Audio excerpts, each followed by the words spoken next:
Кыргызстанда 80ден ашык улуттун өкүлдөрү болсо, алардын бири нечен жылдардан бери орун очок алып жашап келаткан Корея улутунун өкүлдөрү. Азыркы учурда өлкөдө 17 миңдей корейлер жашашат. Көбүн эсе айыл чарба тармагында, айрымдары ишкерлик менен алектенип, ошол эле учурда мамлекеттик жана коомдук деңгээлдеги иш-чараларга активдүү катышып, өлкөнүн өнүгүшүнө салым кошуп келишет. Я очень много нахожусь за границей, очень много летаю. Өзүм чет өлкөлөрдө көп болом, бирок алардын бири да Кыргызстанга тең келбейт. Биз жерибизди жашоого ыңгайлуу, бакубат өлкө деп билебиз. Менталитет өзгөчө, элдин биримдиги да алкууга аларлык. Тынчтык, туруктуулук болсо эле өнүгөбүз. Айрыкча азыркы учурда элге тынчтык керек.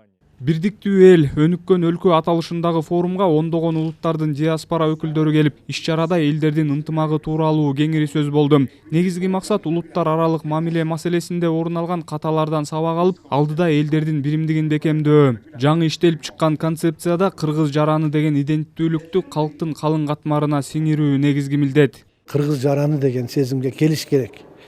Анткени 6,5 миллион эл боло турган болсо, 6,5 миллион эл бул кыргыз эл дегенди түзөт. Ошондо ар бир кыргыз жараны анын өзүнүн милдеттерин эмес, баягы укуктары эмес, милдеттерин дагы сезип, ошол эле мамлекеттик тилди өркүндөтүү багытында, мамлекеттик тилде сүйлөө, иш кагаздарын жүргүзүү боюнча, ошол эле мезгилде ар бир улут өзүнүн эне тилин, маданиятын өнүктүрүү, анан сактап калуу укуктары каралган. Улуттар аралык мамиле бүгүн өлкөнүн өнүгүүсүнүн стратегиялык, маанилүү маселелеринин бири болуп турат. Мындай пикирин билдирген президенттин милдетин аткаруучу Садыр Жапаров, Кыргызстан байыртан эле түрдүү маданияттагы, диндеги жана тилдеги элдер байырлаган аймак болгонун белгиледи. Өткөн Совет доорунда Кыргызстанда 80ден ашуун этностордун өкүлдөрү жашап, биргеликте Кыргыз Совет мамлекеттүүлүгүнүн өнүгүүсүн камсыздашкан. Коомубуздун дээрлик бардык тармактарында түрдүү этностордун өкүлдөрү биргеликте эмгектенип, илимде, маданиятта, экономикада жогорку ийгиликтерге жетишкен. Совет доорундагы жетишкендиктер элибиздин ынтымагынын, мекенчилдик сезим менен жасаган үзүрлүү эмгегинин натыйжасы деп айтсак жаңылышпайбыз. Бирок акыркы 30 жылда өлкөдө 2 ирет улуттар аралык чыр-чатак чыкты. Мына ошондой окуялардын кайталанбашы үчүн тынымсыз иш-аракеттер жасалып келет. Мында Кыргызстан элдер ассамблеясынын орду чоң. Бүгүнкү күндө эгемен Кыргызстан көп этностуу өлкө. Кыргызстанда бардыгы болуп 100ден ашуун этнос жашайт. Анын ичинен кыргыздар 73%-ын түзөт. Көп этностуу элибиз ынтымак, биримдикте эгемен Кыргызстанды куруп жаткан учур. Этникалык чөйрөдөгү уюмдардын натыйжалуу иштешине шарттарды түзүү мамлекеттин милдети деп эсептейм.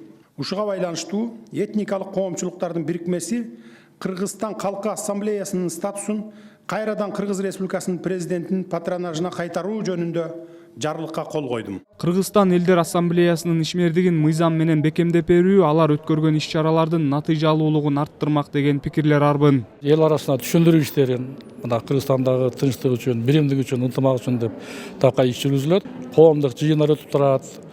Кыргызстандын мамлекеттик майрамдары болобу же башка маанилүү иш-чараларга такай катышабыз. Андан тышкары Кыргызстанда жашаган ар кайсы улуттардын өзүнүн тилин, тарыхын да изилдеп, үйрөнүп, атан китептер чыгарып жүрөбүз. Президенттин милдетин аткаруучу этникалык чөйрөдөгү мамлекеттик саясаттын натыйжалуулугун жогорулатуу жана элдин ынтымак биримдигин бекемдөө максатында 2021-26 жылдарга эсептелген концепциясын бекиткенин билдирди. Концепция кеңири коомчулуктун талкуусунан өткөн. Негизги идея бардык этностордун эне тилинин, маданиятынын өнүгүшүнө толук эркиндик берүү. Тил эле эмес, бул эң мааниси бул мамлекет менен жарандын мамилеси жөнүндө болуп атат да. Мамлекетке ишеним азайып калды да, мамлекеттик структураларга. Ошол үчүн мамлекеттик структуралар өзүнүн милдетин так аткарса, кызматын көрсөтсө элге, эл дагы жаран катары ошо мамлекетке өзүнүн кызматын аткарат деген ой салынган да концепцияга. Концепцияны иштеп чыгууга мамлекет, коомдук уюмдардын, диаспоралардын өкүлдөрү, эксперттер, диний ишмерлер баштаган бардык кызыктар тараптар катышты.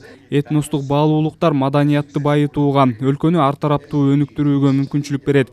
Ошондой эле элдердин ынтымагы дүйнөлүк өнүгүүгө шайкеш болуп, улут катары татыктуу орунду ээлөө үчүн өбөлгө болоору белгиленди.